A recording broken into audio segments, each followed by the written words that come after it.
5 years ago, அதாவது நான் 12th standard படிச்சுட்டு இருக்கும்போது போட்டிருந்த வீடியோ. 2 லட்சம் ரூபாய் சம்பாதிக்கிறவன் தான் சக்சஸ்ஃபுல் அப்படின்னு நீங்க சொல்லுவீங்க.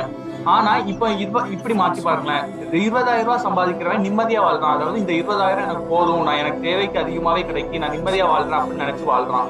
ஆனா இந்த மாசம் 2 லட்சம் ரூபாய் சம்பாதிக்கிறவன் எனக்கு பத்தவே பத்தாது, இன்னும் நிறைய வேணும் அப்படின்னு டெய்லி கஷ்டப்பட்டு ஸ்ட்ரெஸ்லயே வாழ்றான். அப்பனா இப்போ யாரு சக்சஸ்ஃபுல்னா இந்த மாசம் 20,000 ரூபாய் சம்பாதிக்கிறவன் தான் சக்சஸ்ஃபுல்ங்க. அவ்வளவுதான், நம்ம ஸ்டேட் ஆஃப் மைண்ட் தான். I want to tell my 12th guy, அதாவது என்னுடைய 5-6 year old version சொல்லணும். இன்னொருத்தன் நிறையா சம்பாதிக்கிறான், 10 இடம்னு வாழ்கிறான், இதனால எப்படி பண்ண முடியும்னு சொல்லி அந்த ஆளே நீதாண்டா. I am love.